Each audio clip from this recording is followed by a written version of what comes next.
Good afternoon, everyone. Welcome to today's June 24th, 2025 council meeting. We'll go ahead and get started. I need a motion to suspend the rules. So moved. I'll second. All right, moved by Mr. Lawrence, seconded by Mr. Gines. Mr. Lawrence? Yes, I'd like to have A, the rules until July 15th.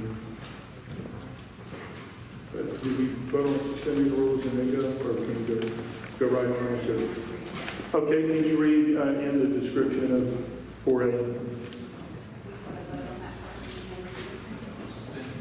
Yeah, let's call for the vote on suspending the rules. All in favor of suspending the rules? All in favor? Those opposed? Motion carries unanimous. Mr. Lawrence? Would you restate your intent? Yeah, the reason I'm doing that is this is first reading, and it's something I'm reading on that I can't vote on. You got 4 new council people coming in, and I wouldn't do it the first meeting, which is right after they get sworn in, which is July 1st. So I'd rather move that to July 15th. Give them time to look at it. Not a major problem. It's just I think they should handle that, not this council. Thank you. Can you read the description, Carrie? To the policy agenda, we're moving ordinance to approve zoning map amendment to authorize a change in zoning for 2 parcels of land from waterfront to community business for 1732 and 1736 Beach Boulevard. All right, any additional revisions? Yes, 5W. I'll read that. To the consent agenda, we're adding 5W, resolution authorizing entry into facility rental agreement with Mississippi Power Community Connections and approving a waiver of facility rental fees. Does anyone else have any revisions?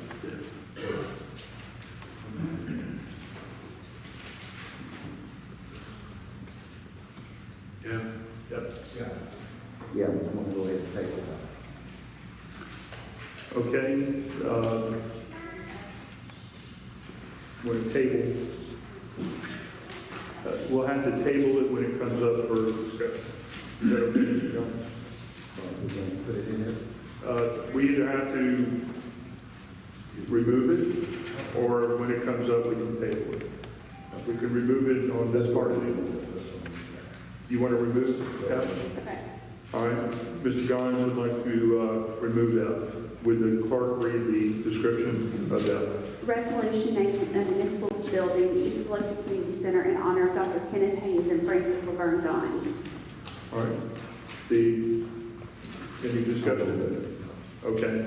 I'll entertain a motion to accept the agenda as amended. So moved. I'll second. All right. Moved by Mr. Lawrence, second by Mr. Gines. All in favor? Those opposed? Motion carries unanimous. Move on to the presentation agenda, Mr. Mayor. Thank you, Mr. President. I see a lot of smiling faces here. Welcome to our last meeting in June. I think Bobby Gill from the Great Economic Development Foundation is here to give us a little update. Bobby, would you come up and give us an update?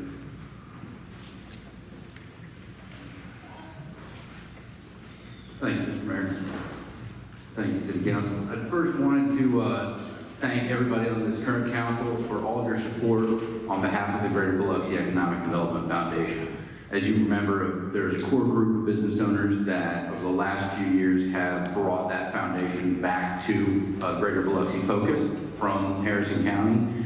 And in those few short years, we have managed to double the reoccupancy grants for the Biloxi Chamber of Commerce that they've been giving out to new businesses opening up in storefronts that have been vacant. We've managed to provide last mile funding for a series of community projects partnering with Biloxi Main Street on the DIY skate park, helping that get open, and a number of other projects throughout the city. And I wanted to just extend our gratitude for all of y'all's support over the last few years as we've been really putting in the work to reorganize the foundation and give us a new direction to provide another tool in our economic development toolkit. And when the new council sits, I'll be back because we have some additional news. We've been working on a facade grant program with Mississippi Power. And I know that's something that we had with Biloxi Main Street for a number of years and was very successful. And as we move forward with Mississippi Power, I'd like to sit down with the council and discuss where we could be putting those dollars and make the most effect. So thank you very much, council, for all of your support. I appreciate it. Thank you, Mr. Mayor. Thank you, Ron. Appreciate it. Thank you. A little update. We've, a couple of things have been happening with regard to Keystone. And one thing I should say, I think, and I said this today at a luncheon that CSX provided at the medical center at Keystone, that, Biloxi and Keystone are hand in hand. And I think we had a visit from the Defense Healthcare Assistant Defense Director yesterday, and had about 15 people, only 15, 16 people there. But, there's some challenges with the ongoing, services that they're looking at across the country. But I think Keesler is recognized, and Keesler with Biloxi, their energy and synergy is recognized. So we had a very good meeting from the assistant, deputy director of defense about what Keesler's role is going to be. And along the lines, some activity that took place over the weekend for my military kind of strengthens where we need to be. And so we're real proud to have Keesler and the Keesler Medical Center and everything Keesler and Biloxi does together has been recognized across the country. That was a great meeting that I think we should all be proud of. That our Colonel Koulis, who is the head of the medical center, said today, he's been in the Air Force and been part of the medical team for 28 years. He's never seen a relationship like Biloxi and Keesler has. So he's real appreciative of that. And so I think all of our efforts and the success of Biloxi and Keesler together, they go hand in hand. So I think that concludes my report. Thank you. Thank you, Mayor. I don't think there are any departmental reports. Before we move to council report, I'd like to take some executive privilege and maybe create a special recognition for one of our own up here, Mr. George Lawrence. I've often referred to him as the godfather of the council due to his Italian roots and other things. But if the mayor would join me up at the front for a couple of special presentations.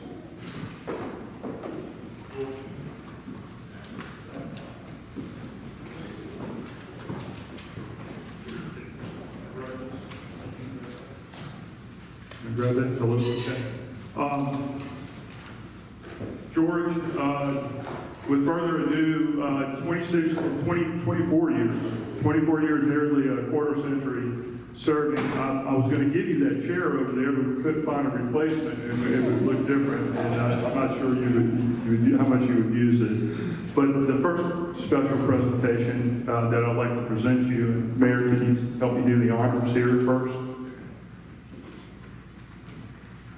All right, in honor of George Lawrence, we got this special poster that we created just for you.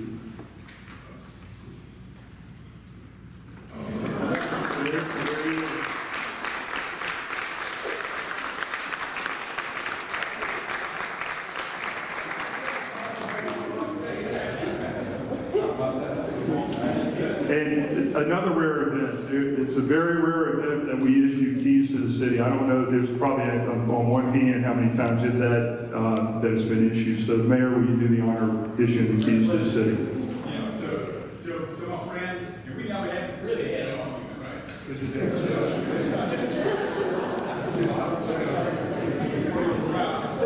George Lawrence, ladies and gentlemen, the longest serving councilman.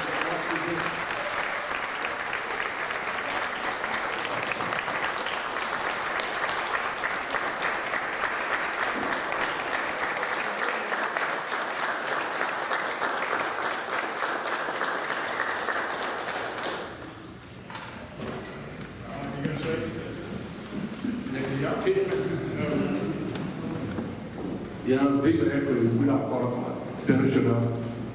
My biggest thing was, we had the 24 years ago, too. Just when you're raising your kids. Like I had two daughters back then now, in their 60s. I thought they were little kids then. But we all go through the same thing. Time passed. When I started in 2001, You always said about being elected, what happened that first month, 9/11. So right off the bat, we was in serious problem, so fighting 9/11. And then 3 years later, we opened up the Oak Key. We was happy again. We did the student pier. And then what happened after that? Katrina, 2005. So y'all did yourselves. And now, then we had the recession. Then the end of COVID. And right now, we always, every time there's something always comes up. But we also opened up the C3 Museum. We did a lot of good things along the way. People in the city kept fighting. So it's a good thing. That's why it's easy to serve people that fight with you and for you. So that's a good thing. I can't thank everybody enough. The employees, the administration, the clerks of council, but the main one, the citizens of Ward 1. Let me serve 24 years. That was my honor and a privilege for me to do that. We have to serve and take care of people. Always want to be the voice of the people. Always want to help the people. That's the main job. And the council people are the closest thing to the people in the political system. We actually talk to them. They don't have to call a representative, somebody else, they talk to us. So we deal with them straight up. So anyway, I just can't thank them enough. Elected me 6 times. I always tell people, run them six terms, undefeated, undefeated. So I'm gonna keep it down. Thank you.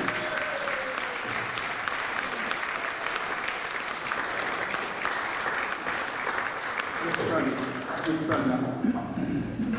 Yeah. Mr. President, I forgot one thing. I would like to ask for a budget workshop on July 1st. If we need to schedule that, so if you would consider that to be the first meeting. Mr. Mayor, we'll go ahead and put that on the hopper here, okay? Very good. Looking forward to it. All right, George, you're not off the hook yet. We'll go ahead and move to council reports, and you're first up. I looked at that picture behind me, I had much of this. Thank you. You're welcome. Mr. Gommons, with the privilege to recognize you. All right, thank you. First, I want the skateboard crew to come on up first, and I think they have a presentation.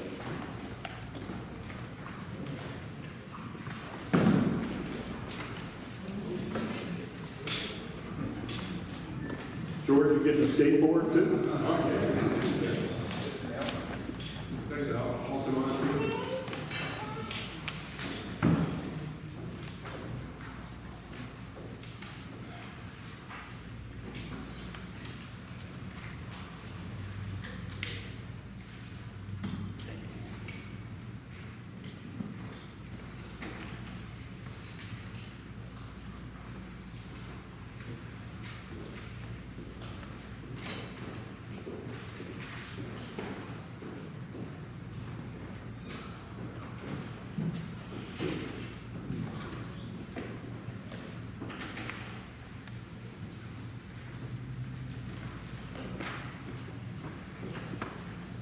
Good afternoon, City Council and Mayor and everyone else from Biloxi. My name is Ty Prolon. I'm the president of the Gulf Coast Skate Parks Association. I'm also a board member for the Biloxi Main Street Association, and I was really excited to take this duty assignment back here in Biloxi because I felt like this is the place me and my wife could have one of the biggest community impacts on one of the communities that is very near and dear to our hearts, which is skateboarding. So I'm a skateboarding advocate. I've skateboarded 137 different skate parks across the world, Europe, America, and the military didn't know it, but whenever I enlisted, they allowed me the opportunity to live the lifestyle of a pro skateboarder. Even when I was deployed overseas, I brought my skateboard.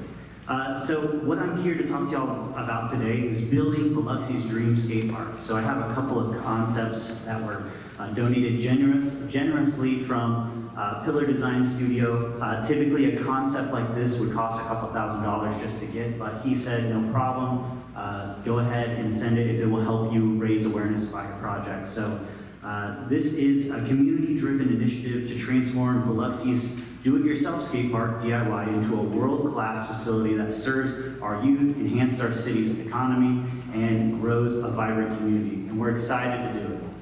So we first want to start off by talking to you all about our community demand and action. So our community demands some sort of action. So we've had 5 public meetings with 120 total attendees showing strong civic engagement. We have a petition as well, which I have right here, all the signatures for, that is, well, when I was making this presentation, it says 1.4 thousand, but it's now 1,500 signatures plus, all talking about wanting a skate park here in Biloxi. So this shows widespread concern for it. We're talking about people who live here and who are interested in what's happening in Biloxi and would like to come visit. We host every Wednesday night a weekly skateboarding meetup. Over 45 attendees on average are out there every Wednesday night showing large and consistent usage of the space, which was previous to us coming online there, completely unused. Then also just last week, we were recognized for 2 state-level awards by the Mississippi Main Street Association. One was for outstanding community engagement, and the other was for outstanding place-making projects. So to put that in perspective, out of 89 competing cities in Mississippi, Biloxi is leading the way in community engagement and outstanding place-making projects, and it's all happening at the Howard Hopkins location, where the proposed location for the skate park would be. We've hosted over 92 events up to now in that location with skate lessons, contests, concerts, and there's been a lot of life lived out there by your skateboarding community. We've serviced over 2,000 skateboarders, we estimate, at that location, and I put a little snippet in here. If you go and look at Google Maps, we're the only 4.9 rated park in Biloxi. Now, it's only been online for about a year, but we're showing that, there is a lot of people using it and they like it. Now, it's not the best skate park that you go to, right? It's built by the community, but it is something, it's the community people and all the folks that come out and skate it that make it as awesome as it is. We've also hosted 2 online surveys and an in-person workshop to just gather exactly what they would want in their skate park, and that's what makes up the concept that you see before you right now. So our vision, on the next slide, our vision is a world-class facility. So the location would be the 205 Hopkins Boulevard address, 62,000 square feet beneath the I-110 overpass. We've already transformed it into a community hub, so what we would like to do from here is to make it a permanent, professionally designed, all-concrete skate park. Features for all skill levels and skateboarding disciplines and any other wheel disciplines, as long as it's not motorized. Built by an experienced skate industry park builder who has experience in the specialty equipment that we're talking about when we talk about skate parks. So estimated for a project of this size and this scale, we're talking likely $3 million. But we propose a phased construction approach to build in increments to overcome some of the funding challenges that we will have before us. But why do we need to act now? All right, so we have space limitations right now. Our rising attendance at the events has pushed the DIY beyond its capacity. When we first started, we had 9 folks out there skateboarding. The very first time we hosted a weekly meetup. And now as we're averaging 45 and 250 plus attendees at our big events, we're rapidly outgrowing the space of the parking lot that we're now using.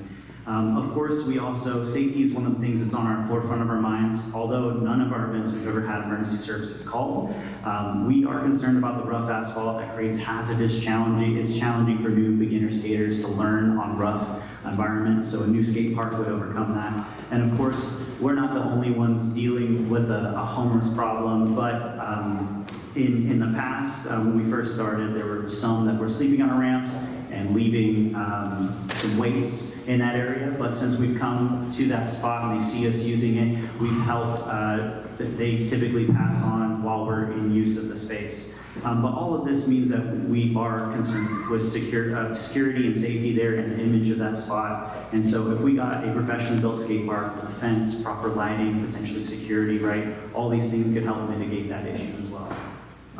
It's also missing some basic amenities. The lighting that is out there right now is super dim and really hard to skate at night, which makes it difficult to skate. There's no water fountains, restrooms, and something we would like to request, and we've been trying to get online there, is some proper signage. So we do need signage to be up there to say what the custom and courtesy, the rules of engagement for the skate park are, right? Sustainability, so we want to not make this out of wood. We want it to be all concrete. We know that in the Mississippi environment that stuff's going to degrade quickly over time. But if we build it all concrete underneath the bridge, should last a long time. We should not have to worry too much about the sun and rain erosion. And then you're going to have the community support that's there right now, the local nonprofit, our nonprofit.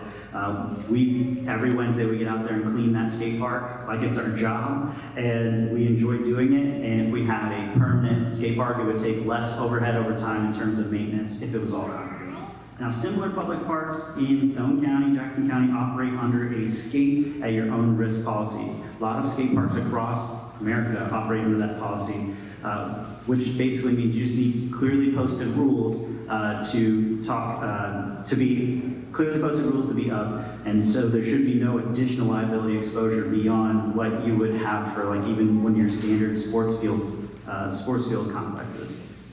All right, now this is the part I really get excited to talk to y'all about. We're talking about the benefits of skateboarding, and right here in this photo, we got a father and daughter combo. That's the Pounds. Justin, he just won a contest actually in Slidell, Louisiana. But what we're getting to see here is youth development, economic growth, and national recognition. In the future, that's what our hope is, right? So we're already building the youth up. So when we talk about how can skateboarding help with mental health, it builds resilience. Organically. You're going to fall and fail about 1,000 times on your skateboard, which is a skill we think kids need to learn how to get back up, which builds resilience.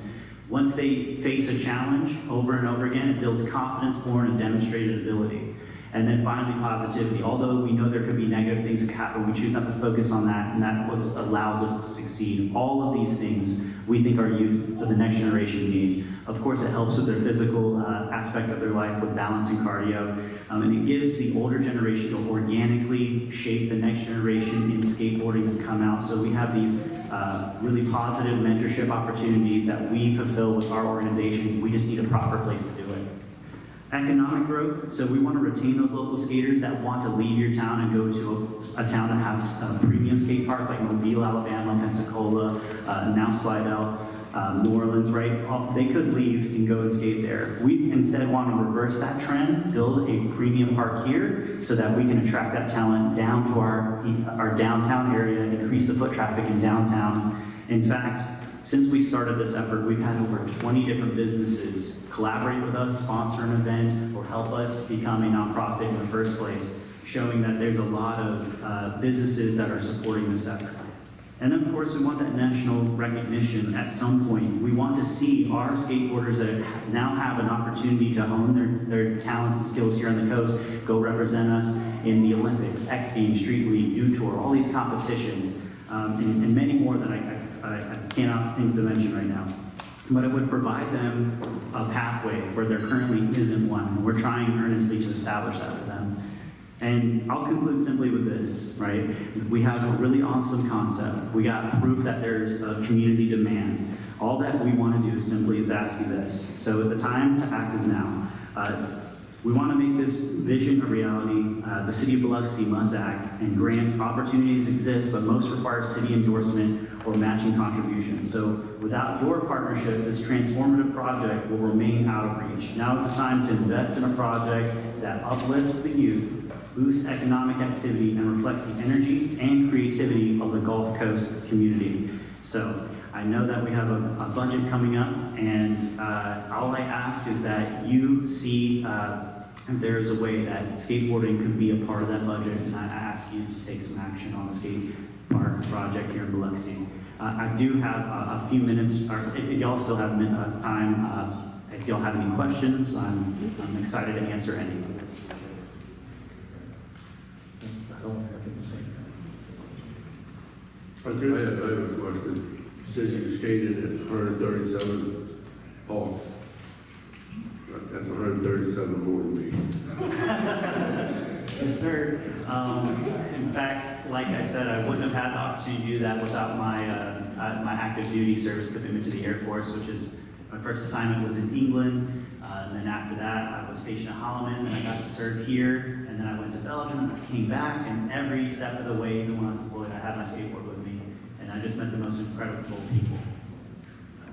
Bubba, you have any problem with putting the state underneath the interstate? I don't think there's an issue with that because it's not occupied by anything. It's not, no permanent marking that could, we had some noise about parking on the interstate. I don't think that's a problem, given, the type of construction.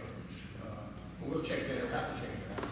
Yes, sir. And we're also coordinating a meeting with MDOT on July 2nd to talk about what challenges may come up with a plan to this. And we would love to report back on anything with that too, y'all. Absolutely. I know DOT has some, with some fires underneath it, and of course, one we experienced on the bay, that was the time that a lot of things got ramped up, but I don't think this would conflict with that, so. Hopefully it'll alleviate it. I'm gonna try.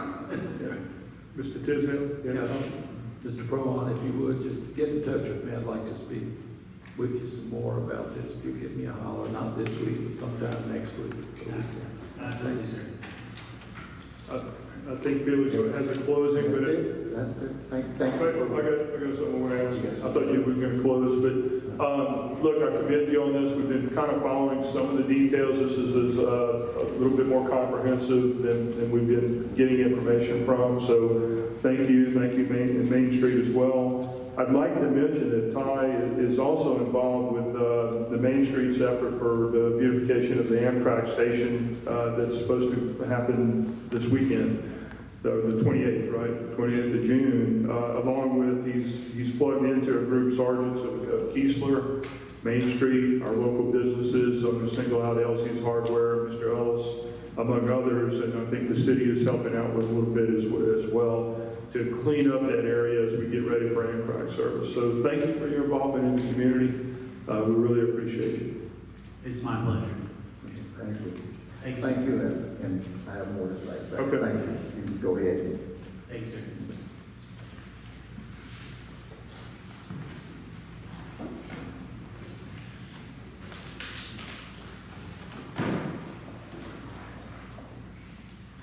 All right, I want to just address, I've taken the community center off the mark. There are a lot of miscrews that was put out there, so I took it off. What I want to do is I want to charge the mayor with, we'll give them the plans, charge you with, the due diligence of taking care of this. Because, you got a lot of dealings out there that get on Facebook and put out a lot of mistruths. So I'm going to charge you with this for the next administration. And one more thing. In closing, I want to personally thank the entire community for this historical ride that will probably never be duplicated again.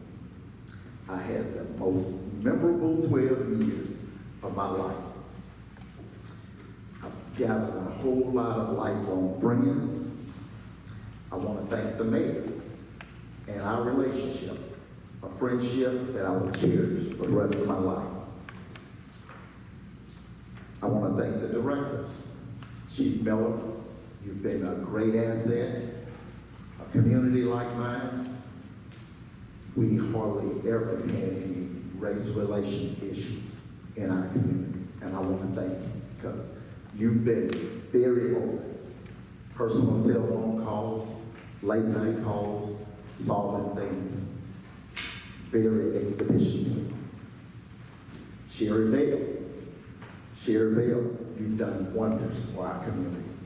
The 12 years you have been a great work partner, taking care of our community, putting on events like Juneteenth.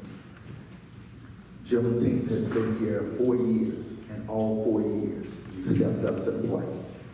Whenever the community needed us, and I can remember as a youth growing up at the Rio Gym, you coming in there playing basketball with us.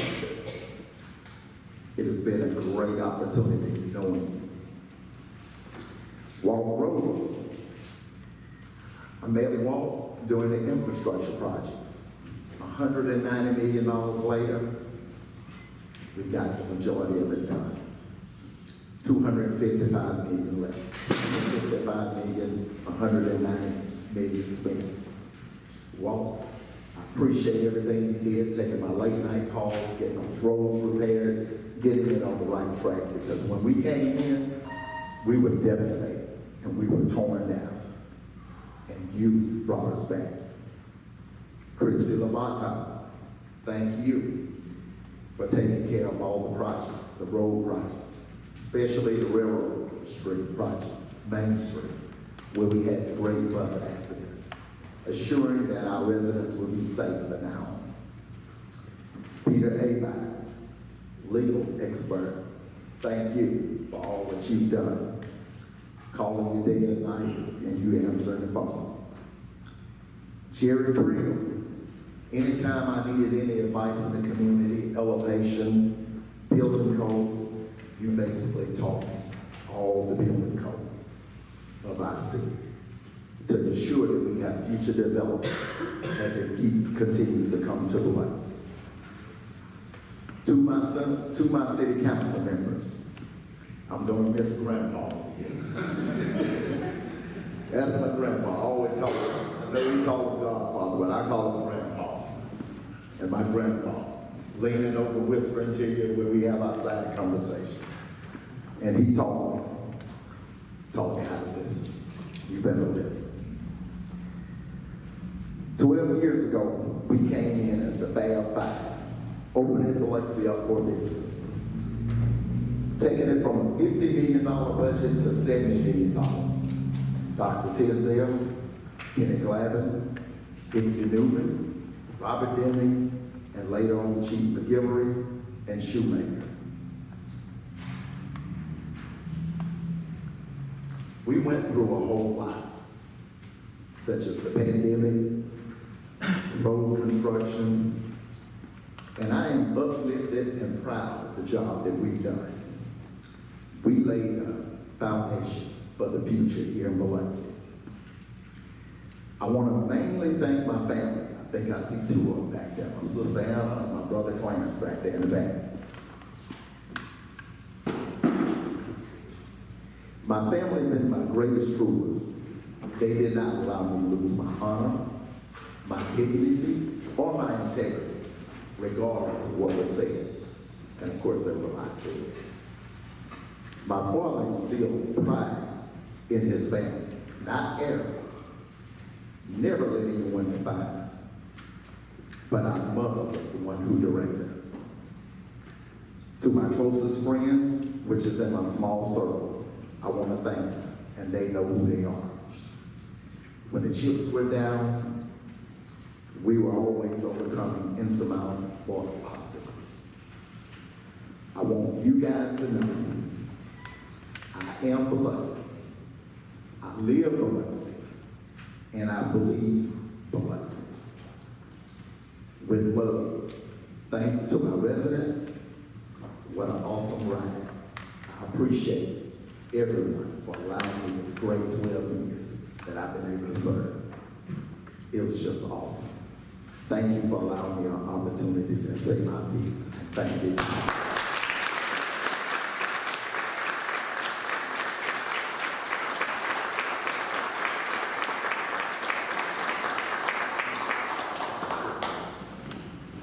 Well said. Well said. Mr. McGilvery. Just a couple of points. Mayor, I can't thank you and your staff for all that you all have done for me in the past 12 months, short time being on the city council. The department heads, employees have been outstanding. Anytime I've ever called, I've had no issue, and I really appreciate that. Biloxi City Council members, I can't thank you all enough for your wisdom, your input. We've had all kinds of conversations these past short 12 months, and I really appreciate it. Dr. Tisdale, our friendship goes back a long way. Goes all the way back to when you were superintendent of schools, and I've enjoyed that friendship ever since. And your mentoring of me since I've been on this council. I can't thank you enough. Gary, I'd like to thank you and your staff, Tanner and Michelle. From day one, y'all have just been there every time I've needed something, walked me through some things and answered some questions, and I really appreciate that.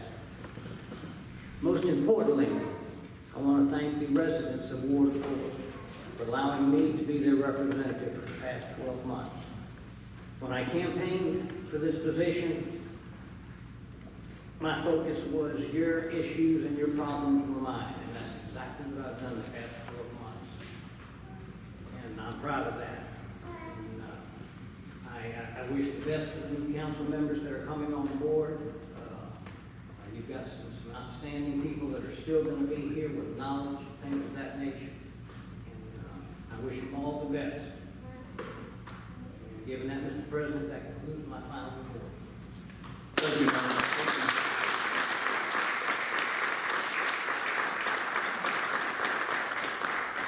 Mr. Tisdale. Yes. First of all, I'd like to, it's been a pleasure, and I'm very thankful I got to work with George, got to work with Felix, we got to work with Rodney, and I spoke with Dixie several weeks ago. You know, this is not always an easy job, and it's not always a fun job, and just like any other close group, we have our ups and downs from time to time. And as the mayor said, he and George have loud discussions sometimes, and the mayor's giving George the key to the city, and Mayor, you're going to change the locks before he use the key. Anyway, as George as walks out the door, and as Felix walks out the door, to a lesser degree as Rodney leaves and Dixie left. That's a lot of experience walking out the door. A lot of experience. And a lot of what we do is based, sometimes is based on preceding history. And with every new council, there are people who don't know the history behind some things as we move forward. And there's a rule of fences. It was named after some individual. I don't know if you've heard it before. But it's a good one or two line. Before you remove a fence, before you make a change, find out why the fence was put there in the first place. So all of the general public wants things done tomorrow, and it's going to be a little bit of fun with the new council, because as we were all new council members at one point, you're going to find out that change is not easy. And as Mr. Guines noted, there's a lot of drama in social media. And if folks would, A, look at the council agenda and the planning commission agenda, and B, take advantage of all the public hearings where you have an opportunity, not once, but twice, sometimes 3 or more times, to give us your opinion before we vote on something. That's part of your responsibility, actually, as a citizen of the city of Biloxi. So having said that, sometimes it's tough to suffer the slings and arrows, but these gentlemen and Ms. Newman have done that admirably. So to you, I say, well done, faithful servants. Thank you.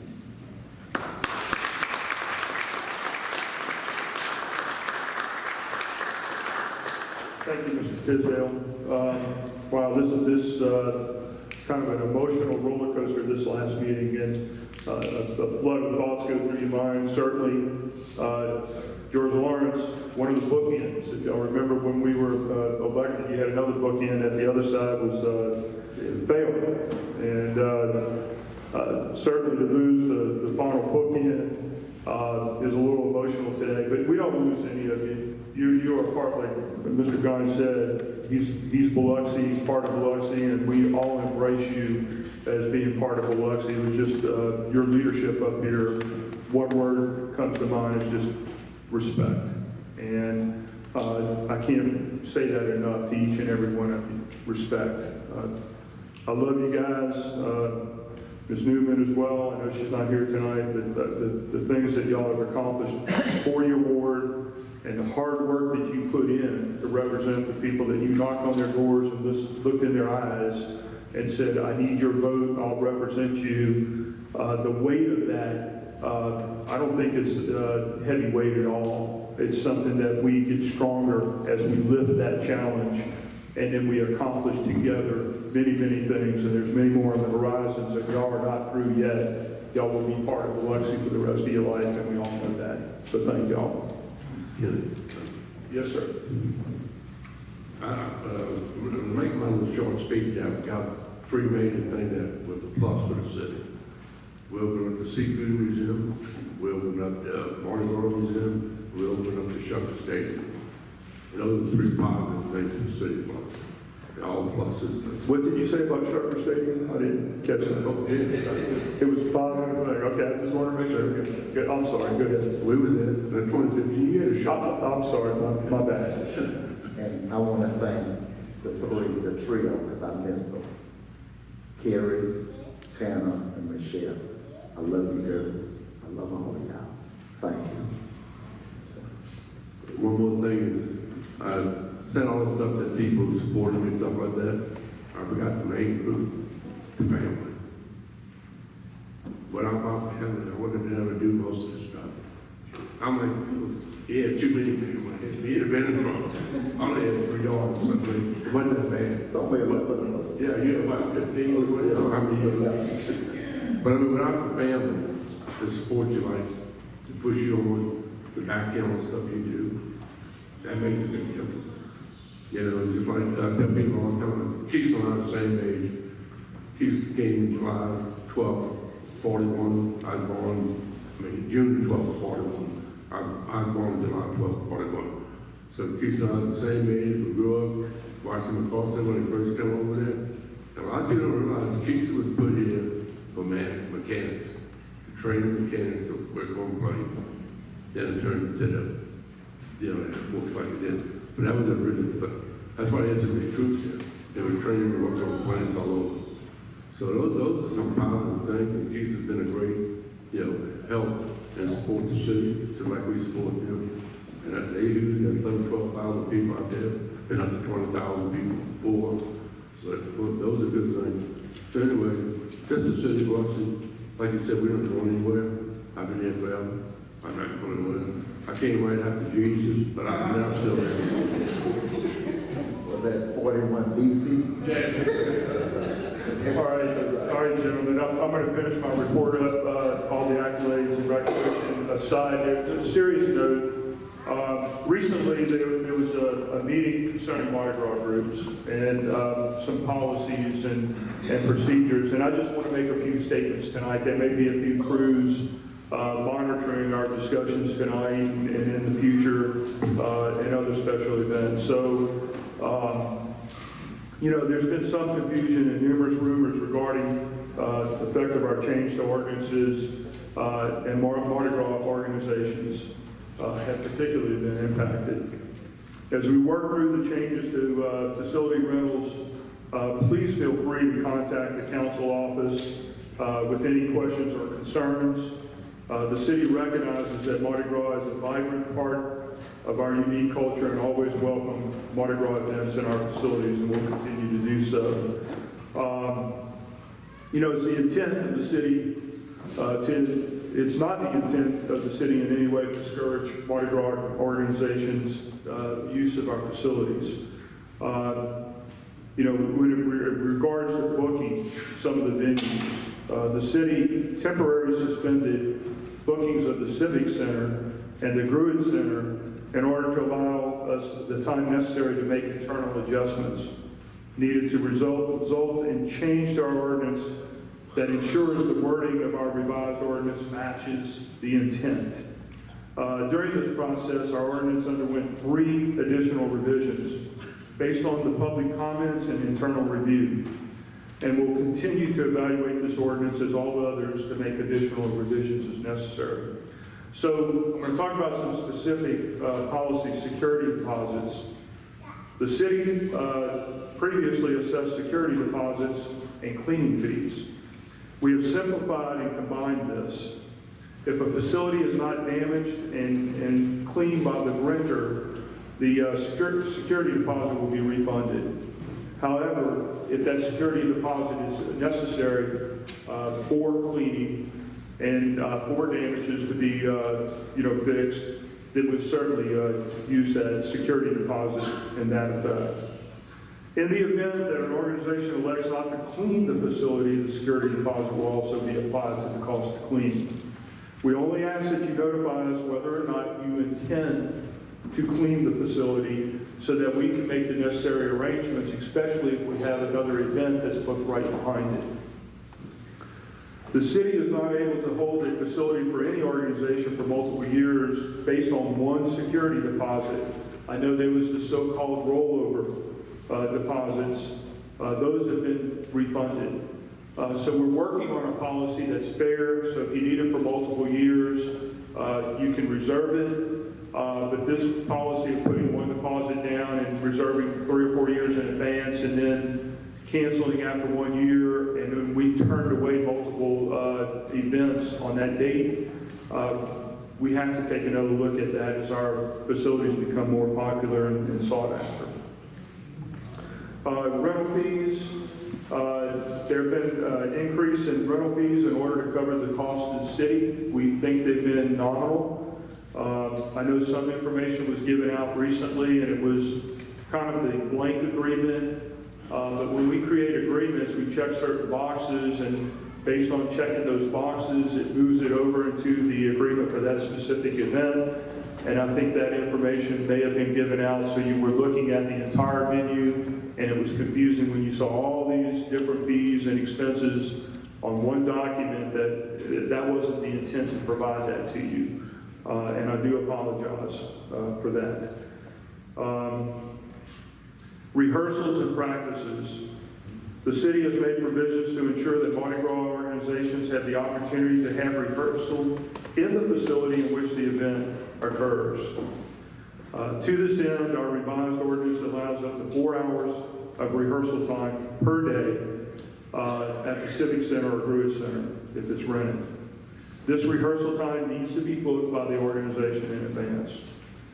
The city will make other facilities and other areas available, but that will be an additional fee if you need that for practice or different dates. And hopefully this clarifies some things. One more note on insurance. It's not the intent of the city to force all Mardi Gras organizations to obtain general liability. But if you're going to be renting a facility, we have to protect ourselves, and there has to be certain coverage in order to protect the interest if there's an incident that occurs there. We're in an era of litigation, and all it takes is one thing, and you're talking about hundreds, if not getting into even millions of dollars if something happened. All organizations that rent municipal facilities assume liability with respect to any claims related to the property damage, personal injury, or the like arising out of the use of facility, premises, or parking areas. This is not changed. So I've tried to generalize it. I'm going to put a disclaimer in here where this is still a work in progress. So I've kind of hit on some of the main points. Some of the stuff that I've said could change a little bit, but it's going to change for the better, and it'll be in the best interest of all of us. And with that said, I would like to ask General Counsel if they could give us an update from your perspective, how we got here, where we're going with it, and just maybe a general overview or kind of a summary. We don't have to do it at this meeting, but maybe at the next meeting we can put that as part of our agenda. Anyone have any comments? I did. All right. So what you talking about? If you change anything, you need to have a workshop, and the council has to vote it in. You can't just make a statement. That has to be voted in by the council. Whatever you want to do, you better have a workshop. You better bring all the organizations in at the workshop and explain to them why you're doing what you're doing. So So, I mean, that needs to be done. You can't just say that you have to be voted in, it has to be handled properly. The workshop, the best way to do it. Okay. And that concludes my report. We'll move on to citizens' comments. We have 45 minutes allotted tonight. We have a big crowd, so we'll probably adhere to the 3-minute time limit. Once you hear the bell ring, that means your time has expired. We're not going to have a lot of leeway to leave more time, it appears, so please respect the bell when it's rang. So I'll begin on my left, your right. Anyone raise your hand to be recognized, you can come up to the front. Anyone on my left? You're right. No one? Okay. My hand is up. Okay, come on up.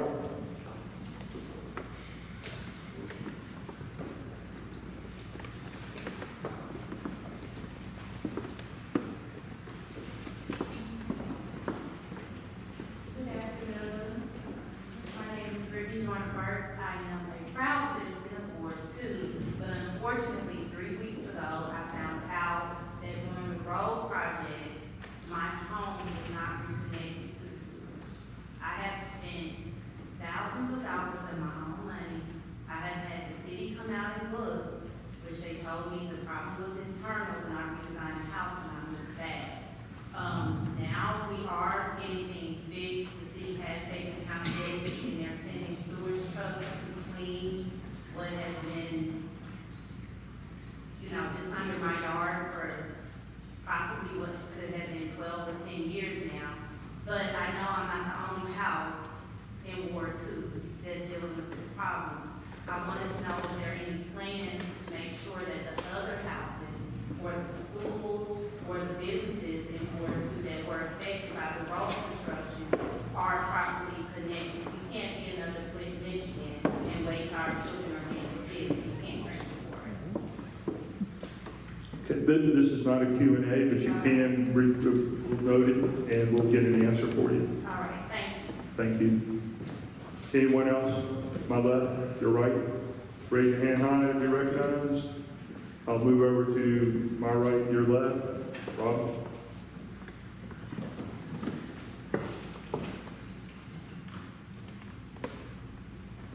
Good afternoon.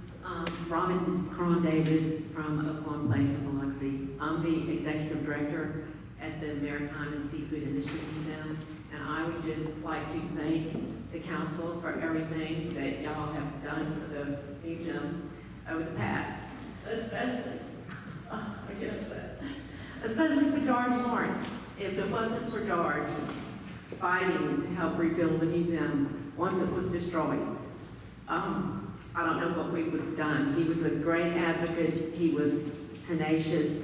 He never stopped. And it took us 9 years to rebuild. And he was there every step of the way and advocating for the museum. And then in 2014, about 10 years ago, we had a grand opening. And he's still been there for the last 10 years helping to perpetuate the museum, as well as all of you on the council that's been here serving George. And I just wanted to give him a round of applause one more time for everything that he has done.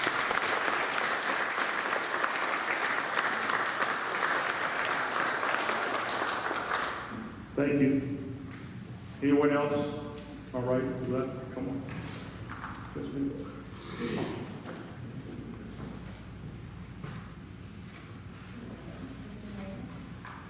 City Council.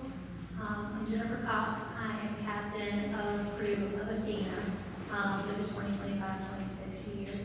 I want to speak a little bit about what you just mentioned. There's been some sort of a frenzy created, it seems. And, Mardi Gras is a very, very strong asset to not only the city of Biloxi, but also the entire Gulf Coast. And there are multiple organizations that have utilized these facilities. I know this is the 49th year of Athena, and I think with the last 2 years, due to circumstances, we have had our ball at the Creek Center for that many years, and we've never point where by almost July, we are uncertain of our fall date, haven't been able to have it locked in. And I know, I was present at the meeting that was held the other night, along with about probably 40 other Mardi Gras organization representatives who are just kind of, I guess, worried and just confused as to, really why all these necessary changes, or, just why is it feeling like it's so difficult to continue to do what we've been doing for many, many years.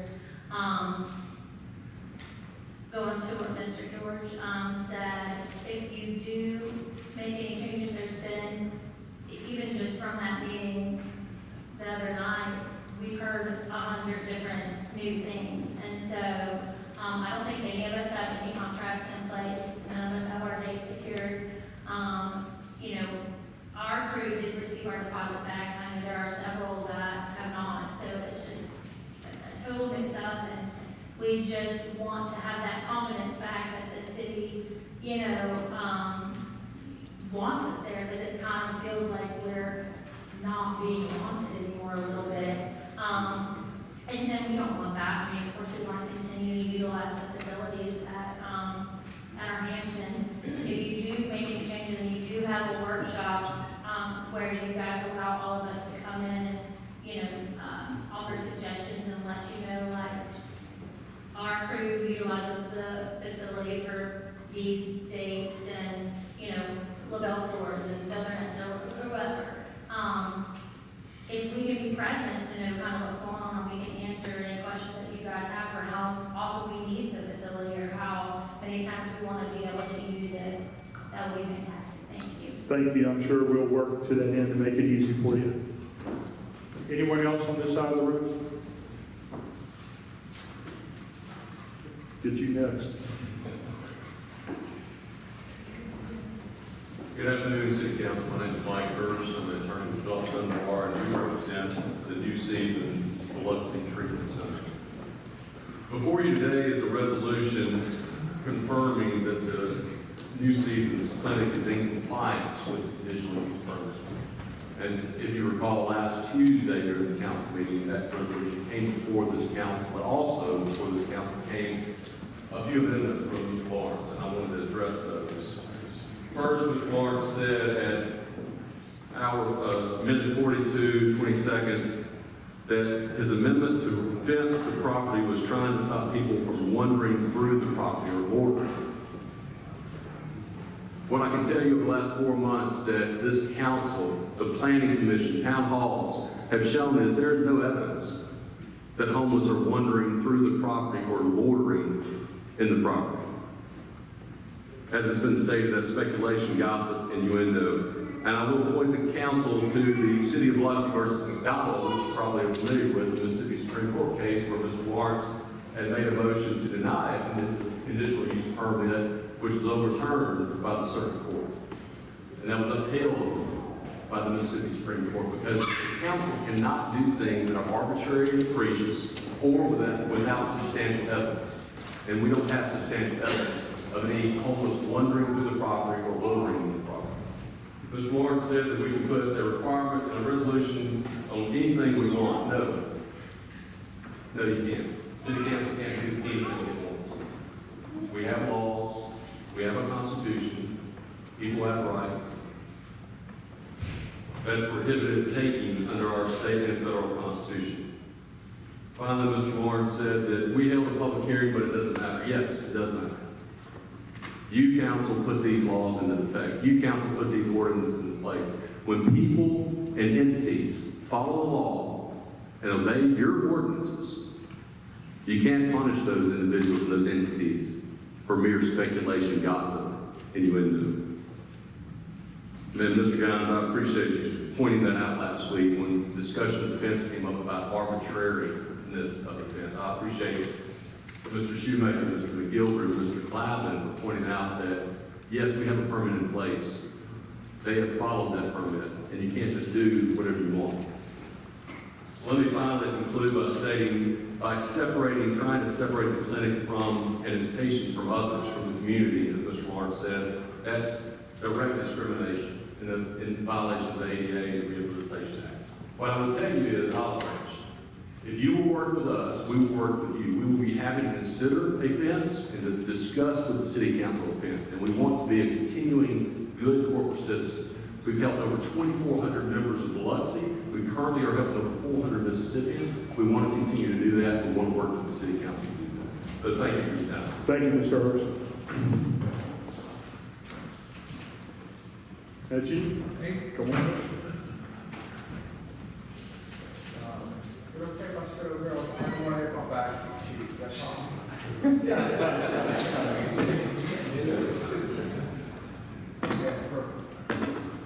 My name is J.J. Heritage. We had a couple of gift shops at the beach that my dad started back in the 70s. One of them is Sharkheads and one of them is Souvenir City. And I'm here today to speak about my not being in favor of the cones that the city puts out. They don't present our city in a good fashion. We're South, we're Southern hospitality. The cones are getting old, they're all over the highway. They closed the highway at 153 Saturday. We had a store full of people. Within no time at all, we were empty. The guy that owned Shaggy's, and we'd spoken with the mayor before. We're just trying to find a compromise. Maybe we could have a meeting. No one really from the city has come down to speak. I don't have the answer. I don't know what the answer is. When my security guys left at 5 o'clock on Saturday, we were down to 4 people in our parking lot in the store. Probably had 200 people in the store at 150. Amazingly, we opened the road at 6:50, and immediately traffic started coming back. They started going into Reef, going into Shaggy's. There was people on the sidewalk. It was just kind of amazing that all of a sudden. So we did salvage it to some degree. Maybe we could try to have some kind of a meeting or have somebody speak with us. I don't know. There's 5 lanes of traffic going east from Treasure Bay to Rodenberg and or Sharkheads.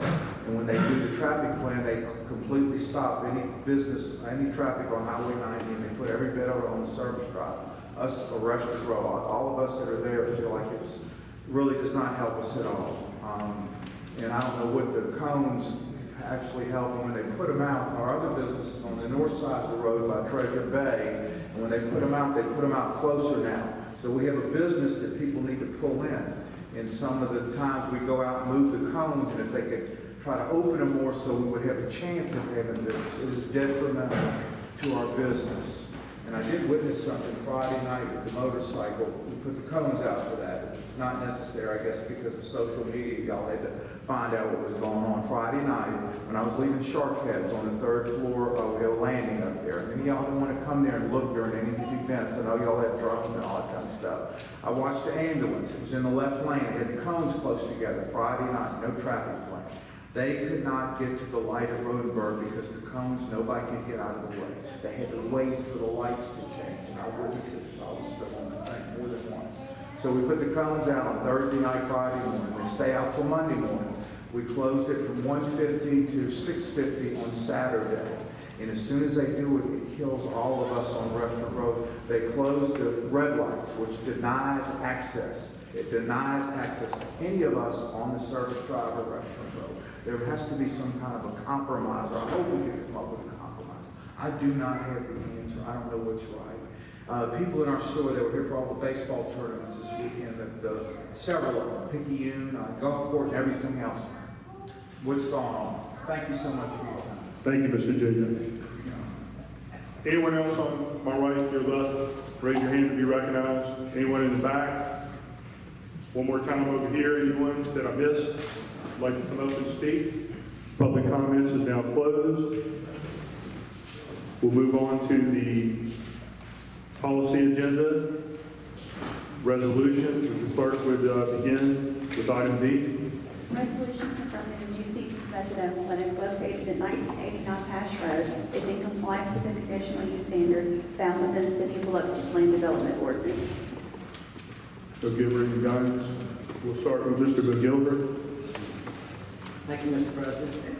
Like I mentioned last week, we talked about it several times, I'm totally convinced there's been no violation. There is no violation. Code Enforcement Supervisor Terry Tyra made a point that anytime there were minor issues, they were immediately addressed. And nothing that I've found has anything to do with the homeless situation. And I'm fully supportive of this resolution. Thank you. Mr. Guines? I have no issues with it. My turn here. Your turn. Let me straighten out a few things and make clear statements. As Laura, you don't live in the city of Biloxi. You don't know what people come in. We wouldn't be having the discussion if people wouldn't be complaining. That's what needs to be on the table. So you need to pay attention to that. Not what you think happened or what you consider. These people worry about the homeless going through that and the property. That was the idea of fencing off. They're worried about the dump. They're supposed to clean that up. They worry about the clean property. So they've been cited. This stuff has been before. So to sit there and say you're going to work with it, it's fine. But make sure they do what they're supposed to be doing. And putting a fence around any building, we've done it all the time. And you said, you can't do that? Yeah, yes, we can. We're going to request that. That's not against anybody's laws.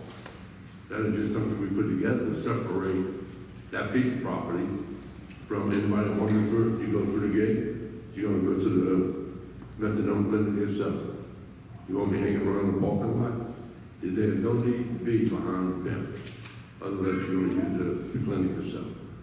So that was the thing we're trying to show the citizens that live around there, that deal with this every day, that we're going to try to do something to help the citizens of the city of Biloxi. And last week we talked about Jerry Creel coming up with a fence and that. Did you come, Jerry? What y'all do? Yes, sir. I put a drawing on your desk, Mr. Lawrence. It shows the property. I put it. That's it? Yes, sir, for each of the council. Okay, that's pretty good for that. Yeah. I need 2 pair of glasses for this one. That's the survey of the property that shows the building. Yeah. What you have is what we talked about last week. You were talking about where would be the appropriate location to place the fence. And what I told you last week is that the methadone clinic does not lease that entire piece of property. They only lease it to about 8 feet behind the building right now. There's a grinder up back there, and they mow 6 to 8 feet right behind the building. So what that drawing shows is where the improved part of the property ends and where the wooded part starts. They do not lease the wooded part back there. So that's what that is. Yeah, you said that, that's why I asked you last week. Yes. We just want to, I have to just fence in the leased property itself. Yes, sir. You know, I don't think that was a bad request to help the citizens, but can't even complain all the time about problems it's having with the money. And the people going through it, and yesterday they said it was home. I mean, home is home, but if people going through the property, you can't do that. That's trespass. That's the idea of the fence, is separated from the rest of the neighborhood. And anybody behind the fence will be dealing with the money. So that was my purpose of the whole thing, to separate. Thanks. Mr. Tisdale? Yes, I attended the planning commission meeting. I think Mr. Shoemaker did as well. Our schedules permitted it that day. And if you go to look at the city council agenda online, at the end of each item on the agenda, there's a blue link for those of you that aren't aware. If you click on that blue link, you'll see all the documentation, in this case, including the transcript from the planning commission hearing.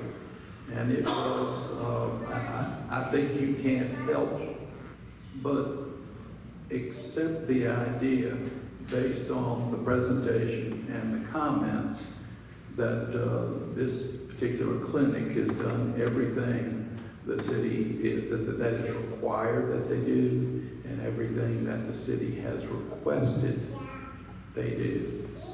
And that being the case, the facts, and they were facts, based on what was presented, I don't see any reason to require anything more of this clinic than what the city has already required. And if the clinic wants to, make some additional adjustments, if you will, it's entirely up to them. don't think we should require them to do it because they've complied with everything that's required and been requested by city officials, whether it was the police chief, whether it was the community development director, through code enforcement. That's my position on this matter. Thank you, Mr. Brown. Thank you. My comments are this. First, Mr. Hurst, on your comments, I appreciate you saying that there could be an olive leaf in consideration, for some type of barrier that might be beneficial for the person you're representing and for the city, certainly. At our last meeting, there was a recommendation regarding a fence. I'll allow Mr. Lawrence, if you'd like to put that forward, either, I would suggest a recommendation rather than a requirement, and maybe we can kind of work together, like Mr. Hurst said, on that recommendation. So I'll leave that to you. Would you like to make an amendment? The recommendation would be fine if y'all would sit down, and you and Paul sit down and talk to them to do something with that. I just think the property should be separated.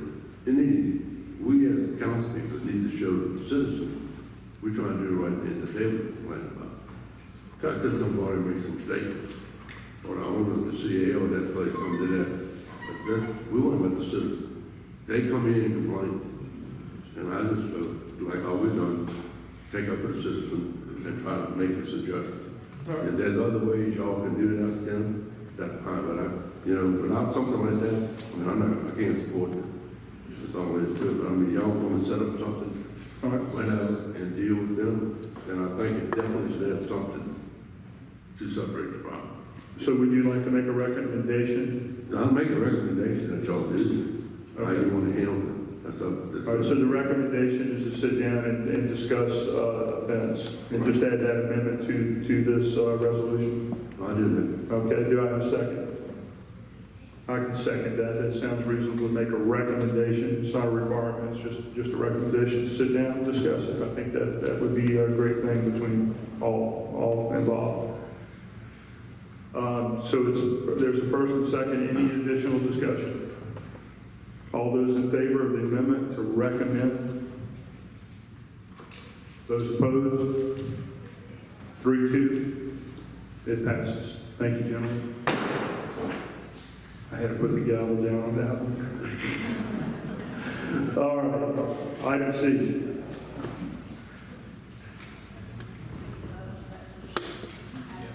All right, so we approved the amendment. The chair now entertaining a motion to approve the resolution as amended. I move that. Moved by Mr. Lawrence.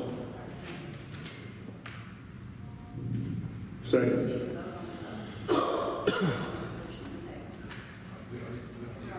All right, vote for the resolution as amendment. All in favor? Opposed? Motion 3-2. Same vote as before. You need to get them because I think the hands rose for both. Guines and McGilvery are against.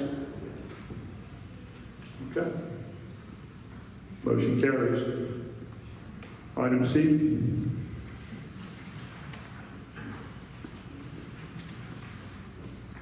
Resolution granting conditional use approval to construct a new commercial building to establish an auto repair and servicing facility at 1673 Popsbury Road. I'll move it. Second. Second by Mr. Tisdale. Just discussion on this. This fits in the corridor, the commercial corridor known as Popsbury Road. This is strictly, Mr. Creel, if you want to talk about it. There's no body shop involved, but other auto repairs is included in this. So I think it's a good fit in this commercial corridor that's becoming very diverse and growing very nicely. This is only an auto servicing facility. There's already a mechanic shop right across the street from it. This will be located between Winter Construct and New Dollar Tree. They're just east of Cedar Lake Road on Popsbury and between the one. And planning commission voted to approve it. So, Mr. Tisdale? I have nothing to add. Thank you. All right. Any other comments? All in favor? Those opposed? Motion carries.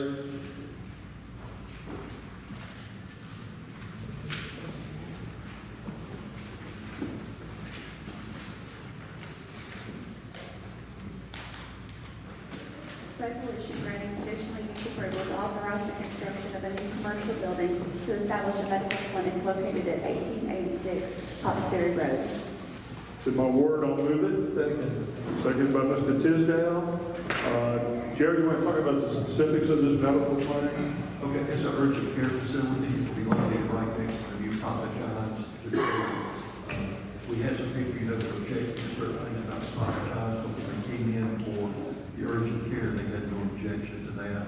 We don't see this as being anything that would disrupt the neighborhood. It's not a noise maker or anything like that. So, council, planning commission voted to approve it. And I spoke to several people in and around the area. They're kind of excited about it. This service is almost in walking distance from a major neighborhood or a couple major neighborhoods, so they're excited to have this additional service available. Nothing to add. Nothing to add. Anyone else have anything to add? Is there an emergency, It's urgent care. Urgent care. All right. that's the same thing. We have a couple of those in and around the area, but I still think this is probably meets a need in the area. All in favor? Those opposed? Motion carries unanimous. Next item. Resolution to grant final subdivision plat approval from Mallard Creek subdivision, formerly known as Hidden Springs, for an 84-lot single-family residential subdivision. Chair, entertain a motion. All motion. I'll second. Second by Mr. Tisdale. Jerry, you want to talk about, I think everybody knows about Hidden Springs a little bit. We've been dealing with it for quite some time. So, Hidden Springs we started working on Hidden Springs and this project that went on 20 years ago, in 2005. And it's finally coming to fruition. And what it is that in the Hidden Springs part, which was the original area that was in the city before annexation, they had a 411 lot subdivision. They got approval for that as a PDR, and all this is the next phase there. The reason it's before you today is that when the overall project was approved, and they come in actually for construction, they go through engineering to oversee the installation of the new infrastructure. And once the project, the city engineer is satisfied that they put in the infrastructure correctly, she sends us a letter letting us know that it's ready to be presented to the council for final plat approval. That's what's before you today. All the infrastructure is in for these lots that are on here, and it's ready to be recorded so that we can start issuing permits to build houses. So I have a question. So we're exploding with development all over different wards and everything. And I was privy to a development that's emerging in my ward. They're doing 7 times the requirement for the drainage. In other words, their retention ponds, their drainage, everything exceeds the requirement by 7 times. Can you speak about the drainage plan for this area?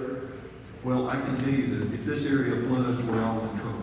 This is one where this is why they picked the location that they did, is because there are no flood zones in this area. Now, there is a wetland area, and everything about their design was designed to avoid that wetland area that runs over near Hillside. I think it's the dead end road that comes into. On the backside of the property, wasn't it? But again, one of the things that we have to require, and one of the things that engineering looks for, does their after development runoff exceed their pre-development runoff? In other words, they have to show through engineering documentation that what they're doing is not going to increase the runoff from each section that's being approved. And for this to come from the engineering department, maybe Christie could elaborate on that, but based on what we've seen, this is not going to create a drainage problem. Christie, you want to add anything? You just shake your head no? Okay. I'm next year. All right, can you come up anywhere? Dr. Tisdale wants to ask you some questions. Dr. Tisdale, you got the floor. Sure, just one quick question. Everything's in order, everything's ready to move forward, signed, sealed, delivered, they're good to go. Yes, sir. Thank you, Chris. All right. Jared, my question is gonna be 5,000 square foot, 5,700 or both, or what? But that's in the video lot. If you'll remember, Mr. Lawrence, you were here when we went through this, if you'll remember, when this PDR was approved, one of the objections to it was from the neighbors that lived around the outside of this property, because most of those lots were at least a half an acre and some of them more than an acre. So the compromise that was made is that the properties that abutted other properties or abutted the streets up there would have to be at least 20,000 square feet lot size. On the interior, once you got into the inside, they would be 7,500 square feet. So that's the way that it's been designed, that's the way that it's designed. It's the same thing, and I remember when we did that, that was the reason for us to go to 20,000. That's what I now instead of. Yes, sir. Thank you. All right, anyone else have anything to add? All in favor? Those opposed? Motion carries unanimous. Move on to the consent. Motion? Second. No, do it. Mr. Guns, I'll put you up first for the consent. Yep. Do we have a second? Yeah, I don't have that, nothing. I'll second. All right, Guns, put the motion. Lauren, second. Mr. Guns? Okay. All right. I don't have it. All right. Mr. Lawrence? And I was the last day, I reckon you can. All right. Mr. Tisdale, you got anything? Could you say that again, George? 0. Sorry, I'm stunned. I am stunned. Christie, a couple of questions on item R and S. These are Tidelands Trust Fund requests. So we're on item R. This is Coon Street Boat Ramp. And we're providing, let's see, we're requesting $500,000. And our matching funds, I think to this point, is it for this request, our matching funds is $400,000? Or is that the matching funds for the entire project in previous requests? So the matching funds for Coon Street, we have like a little over $1 million in matching funds already available. The Oak Street, we have, oh, it's the one we have 400,000 on already. Okay. And this, we created this project in 2020, in May of 2020. And have there been any improvements made at that site today? No, there's not been any improvement. The design are just complete, it's been fully permitted. We're just getting money from the construction. Okay, so we created the capital project 5 years ago. We're still lining up funding for this project. The cost skyrocketed in that time frame, so we had it ready to go, we put it out to bid, and it went way above our budget, so Okay. we kind of had to take a step back. Okay, that's okay. Basically the same thing on item S. This is the Oak Street dock. It was created in November of '23. We're asking for $2.26 million for this project, and we're going to have matching funds, as you noted, of $400,000. So this is a request, right? Yes. Has it been funded by way of a Tidelands grant at all to this point, or no? Is this it? Yes, that 400,000 we have is Tidelands money. Okay, That's I what they got you. designed. All right, so we're asking for more money. How much money do we have set aside now for that project? The 400,000 Tidelands, that's all That's we have it. set aside. Okay, thank you. That's all I have. Thank you very much. All right. No Gilbert? And I have nothing. We'll go ahead and vote on the consent agenda. All in favor? Opposed? Are there any exceptions? None. Any exceptions? No exceptions. Thank you, gentlemen. Consent agenda passes unanimous. Move on to code enforcement.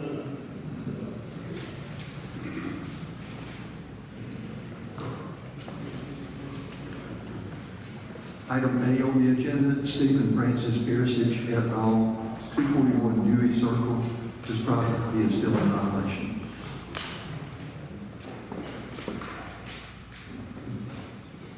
The house is vacant, it's mainly overgrown All right. lawn. Anyone here to speak on the Perisich property at all, Dewey Circle 241? There being anyone here? Sir, are you representing the property, standing up in the back? No? Okay, just check, double check. All right, this case is closed. You look like you were representing it. I'm representing something. Yeah, let's not scare the reporter. Item B, WPA Incorporated, 0 Pine Street, this property is still in violation. All right, anyone here to speak on WTA Pine Street? There being no one, this case is closed. Item C, Gulf Point Associates LLC, 0 West Beach Boulevard, that case has been resolved. Item D, John Chester and Lolita Marie Garner, 427 Cruces Street, that case has been resolved. Item E, Myra K. Morissette, 158 Crawford Street, that case has been resolved. Item F, Hawthorne Properties LLC, 257 Bayard Street, that case has been resolved. Item G, Cynthia A. O'Neill, 190 Brady Drive. We would ask for 14 days on that case. Chair entertain a motion for 14 days. I'll request that. All right, requested by Mr. Lawrence, seconded by Mr. Guines. Any additional discussion? There being none, all in favor? Those opposed? Motion carries. Item H, Robert E. Ryan, 134 Brady Drive, that case has been resolved. Item I, Stephanie Joe and Todd Lee Douglas Bradley, 369 East Drive, that case has been resolved. Item J, Henry Mancini, 344 East Drive. We would ask for 30 days on this property. Chair entertain a motion for 30 days. Second. All right, motion made by Mr. Lawrence, seconded by Mr. Guines. Any discussion? There being none, call for the question. All in favor? Opposed? Motion carries unanimous. Item K, William Wayne Daniels, 321 Pops Ferry Road, that case has been resolved. Item L, Anthony Hill, 346 Elmer Street, that case has been resolved.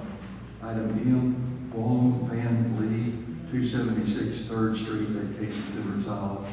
And item N, Dacus Walmiska, 631 Hayden Drive, that case has been resolved. Very good. Hey, and Jerry started off and we did not interrupt him, like they're pretty good. And the first two killed you. Code enforcements are now closed. Need a motion on routine. So moved by Mr. Tisdale. Second. Seconded by Mr. Guines. Mr. Tisdale.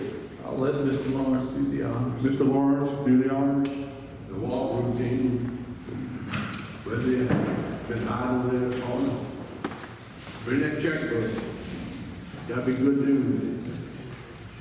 Well, it is and it isn't. It's sad to see some of my council members here leaving today. So in order to make sure you come back on Tuesday, Councilman, we're going to wait till then to tell you there's money in the pipeline. Well, you don't need me to be here. Just bring it from. Yeah, there's nothing in there. As we discussed at our last council meeting, we have a lot on the docket today, which council just approved.